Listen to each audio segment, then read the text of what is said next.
الحمد لله وكفى وسلام على عباده الذين اصطفى أما بعد فأعوذ بالله من الشيطان الرجيم بسم الله الرحمن الرحيم الذين يستحبون الحياة الدنيا بالآخرة كل نفس ذائقة الموت وإنما توفون أجوركم يوم القيامة فمن زحزح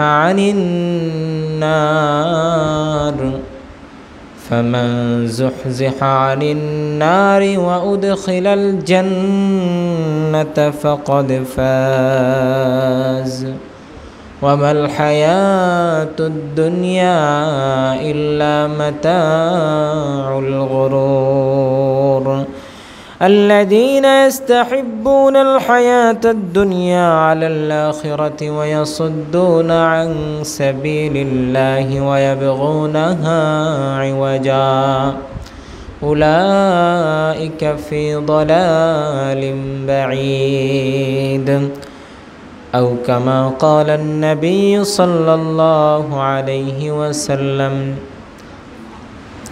آمنت بالله صدق الله العلي العظيم وصدق رسوله النبي الكريم ونحن على ذلك لمن الشاهدين والشاكرين والعاقبة للمتقين والحمد لله رب العالمين الحمد لله সম্মানিত উপস্থিতি, মহান রবের অশেষ মেহেরবানিতে পবিত্র জুমার দিনে জুমার সালাত আদায়ের জন্য তিনি আমাদেরকে মসজিদে আসার এবং বসার তৌফিক দান করেছেন। এজন্য রব্বুল আলামিনের দরবারে শুকরিয়া আদায় করি, সকলেই বলি আলহামদুলিল্লাহ।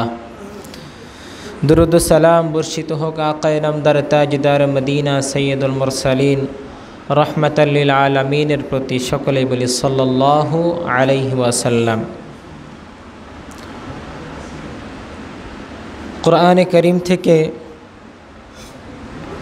এমন একটি আয়াতে করিম আমরা তেলাওয়াত করেছি, যেই আয়াত সম্পর্কে আমরা মোটামুটি সকলেই কম বেশি জানি। এই আয়াতে এমন একটা কথা আল্লাহ রাব্বুল আলামিন বলেছেন, দিন, ধর্ম, ইসলাম এর অনেক বিষয় আছে, যে বিষয় সম্পর্কে বিভিন্ন কথা, বিভিন্ন মতবিরোধ, বিভিন্ন মতপার্থক্যও আছে। কিন্তু এই আয়াতের মধ্যে আল্লাহ রাব্বুল আলামিন যেই কথাটা বলেছেন, এটা দিন, জাতি, ধর্ম, বর্ণ সকলেই এই বিষয়ে একমত, কারো কোনো দ্বিমত নাই। সে মুসলমান হোক, মুমিন হোক, কাফের হোক, নাস্তিক হোক, এই বিষয়ে কারো কোনো কি নাই, দ্বিমত নাই, সবাই একমত।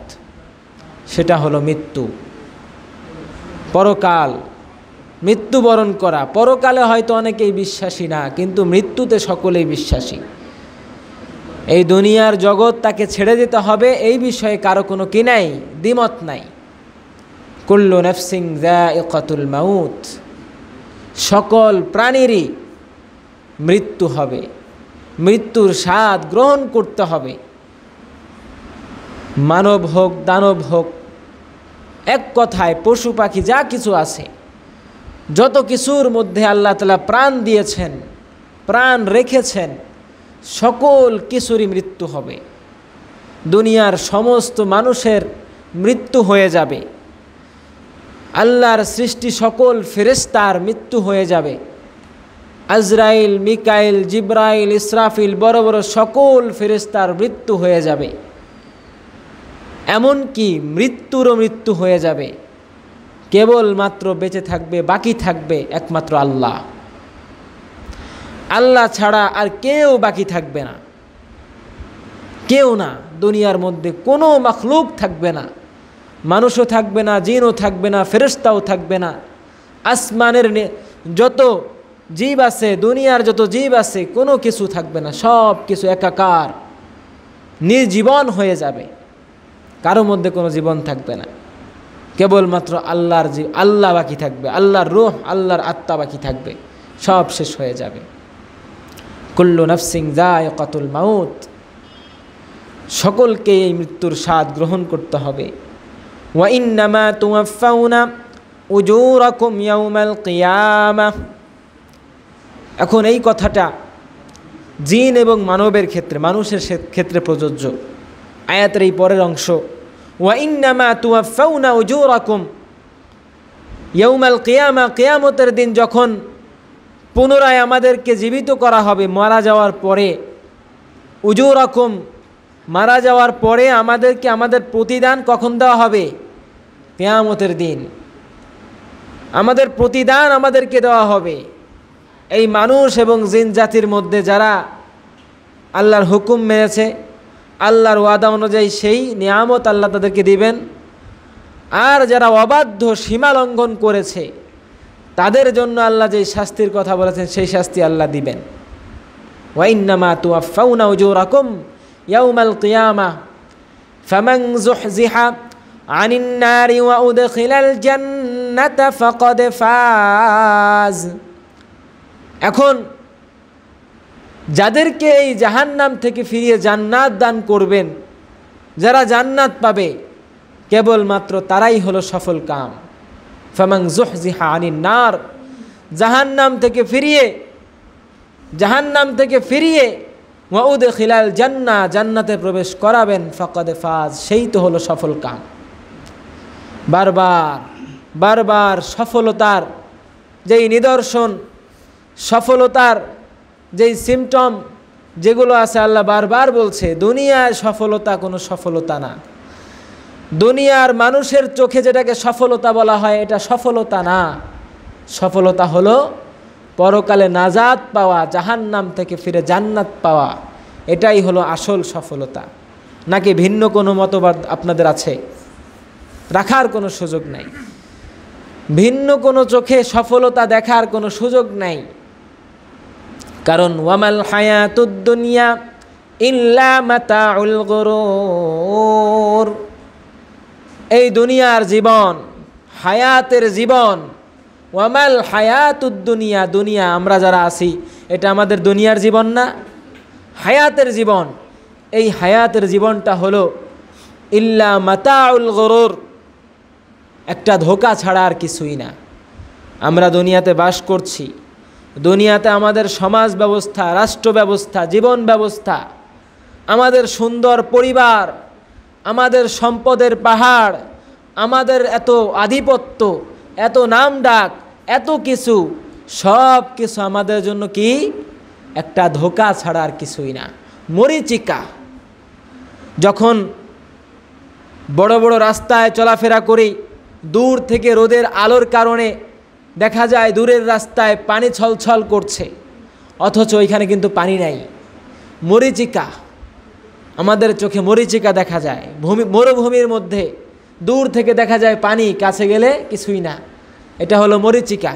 ঠিক তেমনি আমাদের এই দুনিয়ার জীবনটা আল্লাহর ভাষায় ইল্লা মাতাউল গুরুর, এই দুনিয়ার জীবনটা, হায়াতের জীবনটা মরীচিকা আর ধোঁকা ছাড়া কিছুই না, কিছুই না, কিছুই না, একেবারেই। এটা বোঝা যায় কখন? বোঝা যায় সম্পূর্ণভাবে বুঝে আসে যখন এই রূহটা আমার মধ্য থেকে বের হয়ে যায়, তখন বোঝা যায় যে আসলে দুনিয়ার বাস্তবতা কি। এই বাস্তবতা পুরা উন্মোচিত হয়ে যায়, আরও উন্মোচিত হয়ে যায় যখন দুরারোগ্যে আক্রান্ত হওয়া যায়, তখন দুনিয়ার কোনো কাজ করতে পারি না, কোনো উপকার নিতে পারি না, কেউ আমাকে মূল্যায়ন করে না। কেমন জানি একজন মৃত্যু শয্যায় মরণাপন্ন একজন ব্যক্তি শুয়ে আছে, তার দুনিয়ার সাথে কোনো সম্পর্ক থাকে না, সেও বুঝতে পারে আসলে দুনিয়ার বাস্তবতাটা কি। কিন্তু যখন শক্তি থাকে, সামর্থ্য থাকে, সকল কাজ করার সক্ষমতা থাকে, দাপট দেখাতে পারি, ক্ষমতা দেখাতে পারি, টাকার ক্ষমতা, শরীরের ক্ষমতা, এগুলো যখন সব থাকে, তখন দুনিয়াটা মনে হয় তার জন্য একটা বড় একটা কিছু, অনেক বড় একটা জায়গা, দুনিয়াটাই তার জন্য একটা ভূস্বর্গ এমন মনে হয়। কিন্তু এটা একটা ধোঁকা। এটা আল্লাহ তাআলা বলছেন বারবার, এটা ধোঁকা। এই ধোঁকায় যদি পড়ে যাও, এই ধোঁকার গোলক ধাঁধা দুনিয়া থেকে বের করে তোমাকে জাহান্নাম পর্যন্ত নিয়ে যাবে। জাহান্নামে নিয়ে ফেলে ক্ষান্ত হবে যদি এই গোলক ধাঁধার মধ্যে পড়ে যায়।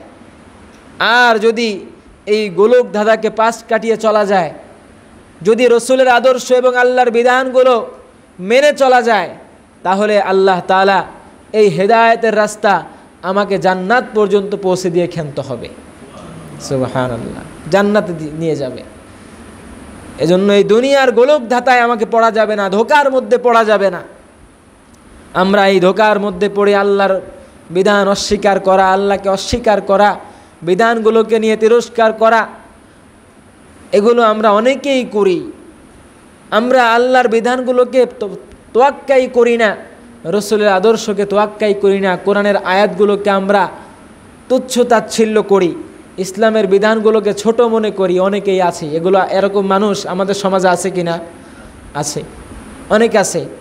যদি নাই থাকতো আল্লাহ তাআলা কোরআনের মধ্যে এই কথা বলতেন না, আল্লাযীনা ইস্তাহিব্বুনাল হায়াতাদ দুনিয়া আলাল আখিরাহ ওয়া ইয়াসুদ্দুনা আন সাবিলিল্লাহ।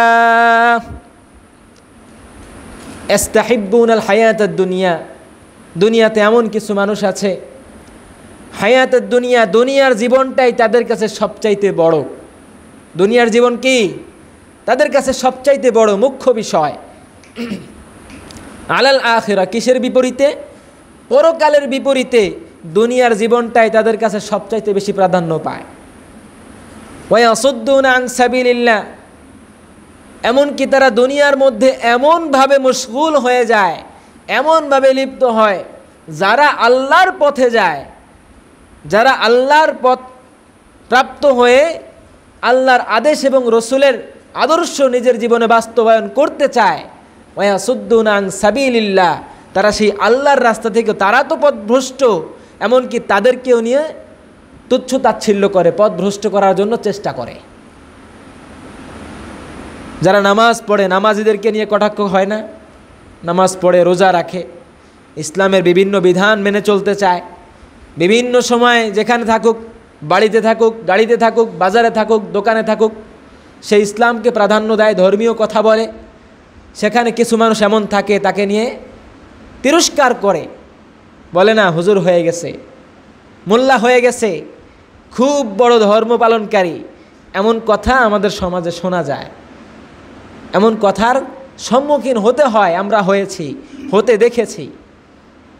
ওয়া ইয়াসুদ্দুনা আন সাবিলিল্লাহ ওয়া ইয়াবগুনাহা ইওয়াজা উলাইকা ফি দালালিম বাঈদ। আল্লাহর ভাষায় উলাইকা, তারা তো হলো ফি দালালিম বাঈদ, অনেক দূরের পথভ্রষ্ট, অনেক দূরে পথভ্রষ্ট হয়ে এত দূরে চলে গেছে, যেই দূরত্ব থেকে ফিরে আসা একেবারেই অসম্ভব, মানে একেবারেই অসম্ভব। এজন্য এমন স্বভাব যদি কারোর মধ্যে থেকে থাকে, ফিরে আসতে হবে। হয়তো যে কোনো কারণে আল্লাহর বিধানগুলো আমি মানতে পারছি না, আমার ভাই পারতেছে, মনে করতে হবে আল্লাহ তাকে এই তৌফিক দিছেন, সে পারতেছে। আমি ফজর পড়তে পারি না, আমার অমুক ভাই ফজর পড়তে পারে, আল্লাহ তাকে একটু বেশি তৌফিক দিয়েছেন। আমি ফজর পড়তে পারি না কিন্তু জোহর পড়তে পারি, তার থেকে আমি নিম্ন স্তরে আছি। এইভাবে যদি চিন্তা করা যেত, তাহলে হয়তো দুনিয়ার মধ্যে এই অশান্তি, বিশৃঙ্খলা আমাদের সমাজে একেবারেই থাকতো না। কারণ ইন্না সলাতা তানহা আনিল ফাহশাই ওয়াল মুনকার, নামাজ অন্যায়, অশালীন, অন্যায় কাজ থেকে মানুষকে দূরে রাখে। আল্লাহর কথা, যদি নামাজকে নামাজের মতো আদায় করা যায়, নামাজকে কিসের মতো? নামাজের মতো, শুধুমাত্র হাজিরা দেওয়া বা কোনো মতে নামাজ পড়ে চলে যাওয়া, মসজিদে আসলাম আবার বের হয়ে চলে গেলাম, রুকু করলাম, রুকুর মধ্যে কি পড়তে হয়, কতটুকু সময় দেরি করতে হয়, এগুলো জানি না, বা দেরি করব, রুকু দিয়েছি সাথে সাথে উঠে গিয়েছি, বা নামাজকে একেবারে যেভাবে সেভাবে আদায় করলাম, এইভাবে নামাজকে নামাজ বলা হয় না। নামাজকে নামাজের মতো আদায় করতে হয়। যদি নামাজকে নামাজের মতো আদায় করা যায়, রসুলের আদর্শ অনুসরণ করে তিনি যেভাবে আদায় করেছেন, যতটুকু সময় দেরি করতে বলেছেন, যেইভাবে তাসবিহ পাঠ করতে বলেছেন, ওইভাবে আদায় করা চায় এক আল্লাহর সন্তুষ্টির জন্য, তাহলে এই নামাজ আপনাকে সমস্ত প্রতিকূল পরিস্থিতিতেও সমস্ত অন্যায় ফাহাশা কাজ থেকে আপনাকে দূরে রাখবে, আমাকে দূরে রাখবে, আপনাকে দূরে রাখবে। আপনি ভিন্ন একটা সমাজ যত প্রতিকূল থাকুক না কেন, আপনি এই নষ্ট সমাজ থেকে আপনি বেঁচে থাকতে পারবেন। যাই হোক, এটা আলোচ্য বিষয় না। যেটা আলোচনা করব যে আমরা সকলেই মরণশীল, মৃত্যু আমাদের প্রত্যেককেই ধরবে, পাকড়াও করবে। নাকি আমরা কেউ বেঁচে থাকব? এমন কি কেউ আছেন যে আমার হায়াত অনন্তকাল, বা আমি 100 বছর বাঁচব, বা নির্দিষ্ট একটা সময় পরিমাণ বাঁচব, আমার জানা আছে? এমন কি কেউ আছে? নাই, কেউ নাই, কেউ নাই। দুনিয়াতে যত আম্বিয়ায়ে কেরাম এসেছেন, যত আউলিয়ায়ে কেরাম এসেছেন, সকলে ইন্তেকাল করেছেন, দুনিয়া থেকে বিদায় নিয়েছেন। এই বংশ পরম্পরায় যত মানুষ দুনিয়াতে এসেছে, এমনকি কিয়ামত পর্যন্ত আসবে, সকলেই চলে যাবে, কেউ থাকবে না, সকলেই চলে যাব। চলে যাওয়ার পরে মূল যেই বিষয়টা, মারা তো সকলেই যাব, মূল যেই বিষয়, মারা যাওয়ার পরে আমার সঙ্গে কেমন আচরণ করা হবে, আমার সঙ্গে কেমন আচরণ করা হবে। মৃত্যুর ভয় আমাদের অনেকের মধ্যে আছে, মৃত্যুর ভয় আমাদের সকলের মধ্যে আছে। মৃত্যুকে আমরা সবাই ভয় পাই না? প্রত্যেকেই ভয় পাই। যখন কঠিন কোনো রোগে আক্রান্ত হই, আমার টাকা পয়সার দিকে আমি তাকাই না, আমার জমি জামার দিকে আমি তাকাই না। জমি বিক্রয়, যেই জমি ক্রয় করার জন্য, যেই জমি রক্ষা করার জন্য আমি নিজের যত প্রকার যত কাজ করা দরকার সব কিছু করি, কিন্তু যখন আমার জীবনের প্রশ্ন আসে, তখন ওই জমির দিকেও আমি তাকাই না, সব কিছু বিক্রি করে দিতে আমি প্রস্তুত। মানে জীবনের মায়া সকলেরই আছে, সকলেরই আছে জীবনের মায়া। এই জীবন যখন চলে যাবে, জীবন তো চলে যাবে, কিন্তু জীবন চলে যাওয়ার পরে আমার আত্মারা যখন রুহের জগতে যাবে, আমার আত্মার সঙ্গে কেমন মুআমালা করা হবে, আমার সঙ্গে কেমন আচরণ করা হবে, আমি কি আল্লাহর জান্নাত পাবো বা আল্লাহর রহমতের গণ্ডির মধ্যে থাকতে পারবো, নাকি আল্লাহর ক্রোধের আগুনে পুড়ে আমি ছারকার হয়ে যাব? এই চিন্তা করা দরকার। মারা যেতে হবে, কিন্তু আমার সঙ্গে কেমন আচরণ হবে? যখন মালাকুল মাউত আসবে আমার দ্বারে, আমার যখন এই শরীর থেকে আমার রূহ বের করে নিয়ে যাবে, সেই মালাকুল মাউত আমার সঙ্গে কেমন আচরণ করবে? সে কি তার সুন্দর চেহারা নিয়ে আমার সামনে উপস্থিত হবে, নাকি তার কুৎসিত চেহারা নিয়ে আমার সামনে উপস্থিত হবে?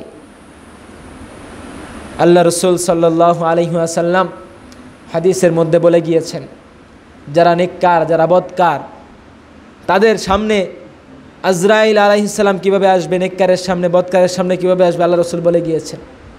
এগুলো যদি চিন্তা করা যায়, বালিশে মাথা লাগিয়ে যদি চিন্তা করা যায়, ঘুম হওয়ার কথা না। যখন একজন বদকার যখন মারা যায়, মরজে মাউত যখন ইন্তেকালের নিকটবর্তী হয়ে যায়, আজরাইল তার সামনে উপস্থিত হয়ে যায়। আজরাইল উপস্থিত হয়ে যায়, শুধু একা না, তার সঙ্গে আরও 500 ফেরেশতা। কয়জন? আরও 500 ফেরেশতা আসে। যদি সে বদকার হয়, এমন চেহারায় আসবে যার বর্ণনা আল্লাহ রসুল দিয়েছেন, পৃথিবীর বুকে এমন কুৎসিত চেহারা কেউ দেখে নাই। কোনো মানবের মধ্যেও না, কোনো দানবের মধ্যেও না, কোনো প্রাণীর মধ্যেও না, এমন কুৎসিত চেহারা কেউ দেখে নাই। যার চেহারা হবে ভয়ঙ্কর, চেহারার মধ্যে থাকবে গোটা গোটা কালো কুৎসিত, মাথায় থাকবে শিং, ভয়ানক দাঁত, হাতে থাকবে অগ্নি অস্ত্র। ভয়ানক অবস্থা হবে যখন মারা যাবে। কার জন্য এটা? যে বদকার, যে নাফরমানিতে দুনিয়াতে লিপ্ত ছিল, যে আল্লাহকে ভয় করে নাই, দুনিয়াতে অন্যায় কাজ করেছে, জুলুম করেছে, নির্যাতন করেছে, অন্যের হক নষ্ট করেছে, নানা ধরনের গুনাহের মধ্যে লিপ্ত ছিল। এই বদকারের জন্য এই আজরাইল আলাইহিস সালাম এভাবে আসবে সামনে, পেটাতে থাকবে। মারা যাওয়ার পরে না, মারা যাওয়ার আগেই ভয়ানক যন্ত্রণা। এই যন্ত্রণা যারা জীবিত থাকে তার সামনে তারা কখনো দেখতে পারবে না। তার মৃত্যুর পূর্বে এই বৎকারের যেই ভয়ানক পরিস্থিতি, যেই কষ্ট হবে, এই কষ্ট কেউ দেখবে না, শুধুমাত্র সেই অনুভব করতে পারবে, সেই দেখবে, তার সেই চোখ খুলে যাবে। দেখবে সমস্ত ফেরেশতা অগ্নি অস্ত্র দিয়ে তাকে প্রহার করছে। প্রহার করতে করতে একবার তার সেই আত্মাটা জবানের কাছে আসে, সেই জবানের কাছ থেকে আবার ফেরেশতারা টেনে নিয়ে পায়ের কাছে নিয়ে যাবে, আবার প্রহার করতে করতে আবার আসবে। এরকম করতে করতে অনেকবার, কোথাও এসেছে 3 বার, 5 বার, 7 বার, আল্লাহ ভালো জানেন কয়বার এরকম শাস্তি তাকে দেওয়া হবে।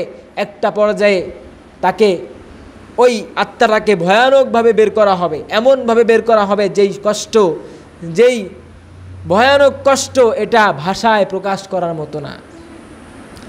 কেউ অনুভব আমরা কেউ করি নাই, দুনিয়ার মধ্যে কেউ করি নাই।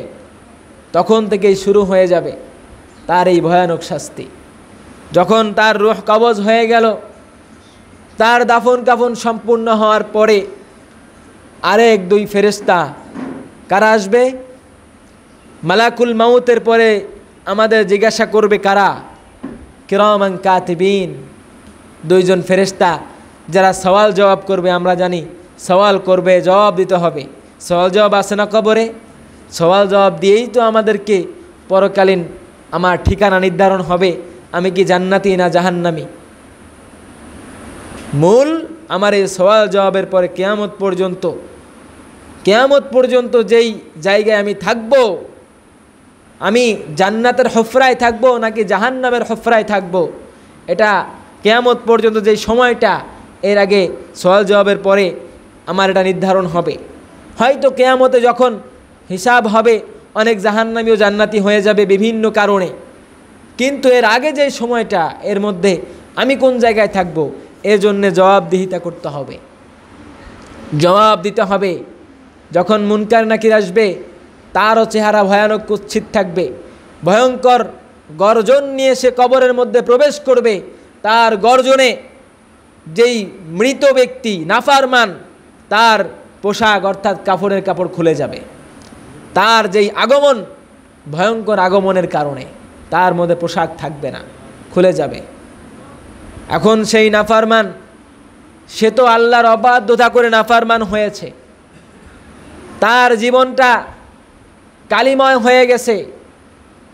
সে তো আল্লাহর ইবাদত করে নাই, আল্লাহর পছন্দনীয় দিন ইন্নাদ দিন ইনদাল ইসলাম, এই ইসলামকে সে নিজের জীবনে ধারণ করে নাই।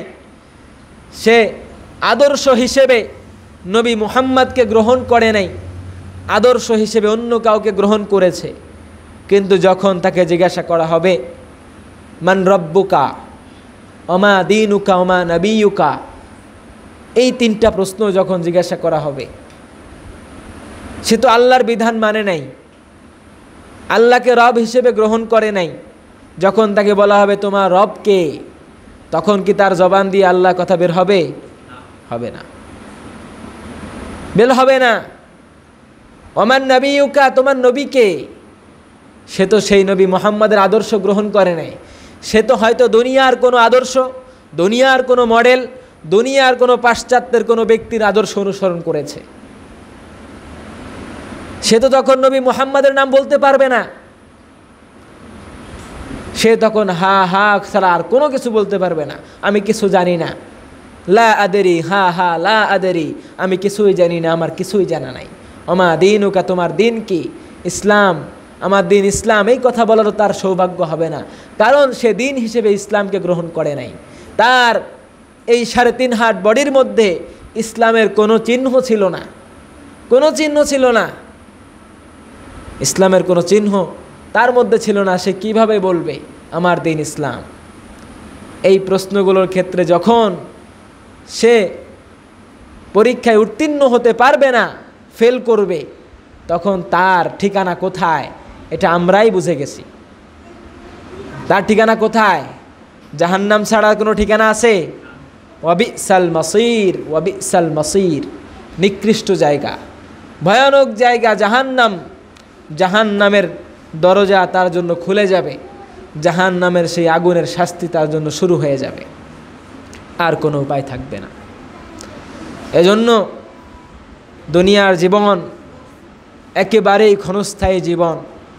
দুনিয়ার জীবন আমাল হায়াতুদ দুনিয়া ইল্লা মাতাউল গুরুর, এই জীবন আমার আপনার জন্য ধোঁকা ছাড়া আর কিছু না। ইন্নামা আমওয়ালুকুম ওয়া আওলাদুকুম ফিতনা, এই দুনিয়ার সম্পদ, এই দুনিয়ার সন্তান স্ত্রী, এগুলো আমাদের জন্য ফিতনা, মানে পরীক্ষা। এই পরীক্ষার মধ্যে যদি আমরা ফেল হয়ে যাই, এর মাসুল কিন্তু আমরা দিতে পারবো না। এই দুনিয়ার বিভিন্ন অজুহাত দিয়ে যদি আল্লাহর বিধান থেকে ফিরে যাই, রসুলের আদর্শ থেকে ফিরে থাকি, বারবার করে বলি, এর মাসুল আমরা দিতে পারবো না। ভয়াবহ পরিস্থিতি আমাদের সামনে অপেক্ষমান। আর যদি আমি নেককার হই, আমার যদি আমল আল্লাহর কাছে গ্রহণযোগ্য হয়, দুনিয়াটা যদি আমি কষ্টের মধ্যে কাটিয়ে পরকালীন জিন্দেগিতে আমি যদি শান্তি পেতে চাই, আমি যদি আমলে সালেহ করে আল্লাহর কাছে গ্রহণযোগ্য বান্দা হতে পারি, তাহলে আমারও কিন্তু মৃত্যু হবে, কিন্তু আমার মৃত্যু কিন্তু সেই বৎকারের মতো হবে না। বৎকারেরটা যেমন ভয়াবহ, আমারটাও তেমন শান্তিদায়ক হবে যদি আল্লাহর কাছে আমি গ্রহণযোগ্য বান্দা হতে পারি। তখনও সেই যে আজরাইল আলাইহিস সালামই আসবেন, একই আজরাইল তার কাছেও এসেছে, আমার কাছেও আসবে। সেই 500 ফেরেশতা তার কাছেও এসেছে, আমার কাছেও আসবে, কিন্তু চেহারা কিন্তু এক থাকবে না, আসার পদ্ধতি এক থাকবে না। তারা এসেছিল জাহান্নাম থেকে গুর্জ নিয়ে, কিন্তু যদি আমি নেককার হতে পারি, আমার জন্য জাহান্নাম থেকে গুর্জ আনবে না, আমার জন্য রায়হান ফুল নিয়ে আসবে। প্রত্যেক ফেরেশতা হাতে করে রায়হান ফুল নিয়ে আসবে, জান্নাতের সুগন্ধ মিশ্রিত রুমাল নিয়ে আসবে, যেই রুমালে করে আমার রূহটা বহন করে নিয়ে যাবে আসমানে নিয়ে যাবে। সুন্দর পোশাক পরিধান করে, সুন্দর উজ্জ্বল চেহারায় সকল ফেরেশতা উপস্থিত হয়ে চারপাশে বেষ্টন করে বসে পড়বে। বসে পড়ার পরে সেই বান্দার যখন মরজে মউত, মৃত্যুর সময় হয়ে যাবে, তার কিছুক্ষণ পূর্বে জান্নাতের হুর গিলমান তার সামনে দাঁড়িয়ে যাবে, জান্নাতের নিয়ামতগুলো তার সামনে দেওয়া হবে। তখন শুধুমাত্র সে ছটফট করতে থাকবে যে কখন সে সেই নিয়ামতের মধ্যে পা দিবে, এভাবে ছটফট করতে থাকবে বারবার, কখন আমি ওই নিয়ামতের মধ্যে পা দিব, প্রবেশ করব। তখন আদবের সঙ্গে সেই ফেরেশতাগণ, আজরাইল আলাইহিস সালাম, পাশাপাশি অন্য সকল ফেরেশতা তাকে তালকিন করতে থাকবে, তাকে বলতে থাকবে, আসুন আপনার জন্য সুসংবাদ, ইয়া আইয়াতুহান নাফসুল মুতমাইন্নাহ, হে প্রশান্ত আত্মা, ইয়া আইয়াতুহান নাফসুল মুতমাইন্নাহ, সূরা ফজরের আয়াত, ইয়া আইয়াতুহান নাফসুল মুতমাইন্নাহ, হে প্রশান্ত আত্মা, আপনি বের হন, ইরজিই ইলা রাব্বিকি রাদিয়াতাম মারদিয়া, আপনি ফিরে আসুন আপনার প্রতি সন্তুষ্ট আপনার রব, আপনি আপনার রবের দিকে ফিরে যান, ইরজিই ইলা রাব্বিকি রাদিয়াতাম মারদিয়া ফাদখুলি ফি ইবাদি, আপনি প্রবেশ করুন আল্লাহর সেই পছন্দনীয়, আল্লাহর সেই মাহবুব বান্দাদের সাথে একসাথে প্রবেশ করুন। ফাদখুলি ফি ইবাদি ওয়াদখুলি জান্নাতি, এবং সর্বশেষ আপনি জান্নাতে প্রবেশ করুন। সুবহানাল্লাহ। এইভাবে কোরআনের আয়াত আল্লাহ বলে দিয়েছেন, তোমরা যদি নেককার হও, তোমাদের পাশে আমার ফেরেশতারা গিয়ে এই কথা বলতে থাকবে, ইয়া আইয়াতুহান নাফসুল মুতমাইন্নাহ। কত সুন্দর নেককারের, কত সুন্দর মউত, কত আনন্দদায়ক মউত। এগুলো উপলব্ধি হয়তো করতে পারবো না, কিন্তু যখন সময় আসবে আমি নেককার হলে আমার জন্য এমন আচরণ করা হবে। শুধু তাই নয়, আরও বিভিন্ন সুসংবাদ। দুনিয়াতে আমরা যদি দিন মানতে চাই, কষ্ট করতে হবে না সবার? যদি কেউ দিন মানতে চায়, অবশ্যই তাকে কষ্ট করতে হবে। সে দুনিয়া শুরু থেকে শেষ পর্যন্ত প্রত্যেককেই কষ্ট করতে হয়েছে। আমরাও যদি মানতে চাই, আমাদেরও কষ্ট করতে হবে। এই কষ্ট করার পরে যখন এই ফেরেশতারা আমার মৃত্যুর পূর্বে আমার সামনে উপস্থিত, তারা কোরআনের অন্য আয়াত দ্বারা ঘোষণা করতে থাকবে, ইন্নাল্লাযীনা ক্বালু রাব্বুনাল্লাহু সুম্মা ইসতাকামু তাতানাজ্জালু আলাইহিমুল মালায়েকা আল্লা তাখাফু ওয়ালা তাহজানু ওয়া আবশিরু বিল জান্নাতিল্লাতী কুনতুম তুআদুন। যারা সমস্ত প্রতিকূল পরিস্থিতিতে আল্লাহর দ্বীনের উপর অবিচল ছিল, তাদের জন্য ফেরেশতারা বলবে রব্বুনাল্লাহ সুম্মা ইসতাকামু তাতানাজ্জালু আলাইহিমুল মালায়েকা। মৃত্যুর পূর্বে ফেরেশতারা তাদের কাছে নাজিল হবে, অবতীর্ণ হবে। আল্লাহ তাখাফু, বলতে থাকবে আপনি ভয় পেয়েন না, ওয়ালা তাহজানু, আপনি চিন্তিতও হয়েন না, ওয়া আবশিরু, আমরা আপনাকে সুসংবাদ দিচ্ছি, ওয়া আবশিরু বিল জান্নাহ, জান্নাতের সুসংবাদ, ওয়া আবশিরু বিল জান্নাতিল্লাতী কুনতুম তুআদুন, এটা সেই জান্নাত যেই জান্নাতের ওয়াদা আল্লাহ আপনার জন্য করেছে। সুবহানাল্লাহ, কত সুন্দর, কত সুন্দর। এজন্য আমাদের সকলের সেই জান্নাতে যাওয়ার ইচ্ছা আছে কিনা? ইচ্ছা আছে কিনা? সবার আছে না কিছু মানুষের নাই? আছে না? এজন্য সেই জান্নাতে যাওয়ার জন্য আমাদের সেই জান্নাতে যাওয়ার কাজ করতে হবে। কষ্ট হবে, কষ্ট হওয়ার পরেও আল্লাহর বিধানগুলো মানতে হবে, মানতে হবে। ইসলাম আমাদের জন্য এখন অনেক সহজ, খুব সহজ, এত কঠিন না। আগে শুরুর জামান অনেক কঠিন ছিল। আমাদের আকাবিররা কষ্ট করে ইসলামকে আমাদের জন্য অনেক সহজ করে দিয়েছেন, এজন্য আমাদের জন্য মানা সহজ। আমরা চেষ্টা করব যাতে করে যতদিন বেঁচে থাকব, যতদিন পর্যন্ত হায়াতের জিন্দেগিতে থাকব, আল্লাহর কোনো বিধান যেন আমার থেকে ছুটে না যায়, রসুলের কোনো আদর্শ যেন আমার থেকে তরক না হয়ে যায়। পারা যাবে না ইনশাল্লাহ? এই নিয়ত করা যায় না ইনশাল্লাহ? আমরা সকলে চেষ্টা করব। আল্লাহ তাআলা আমাদের সকলকে তৌফিক দান করেন।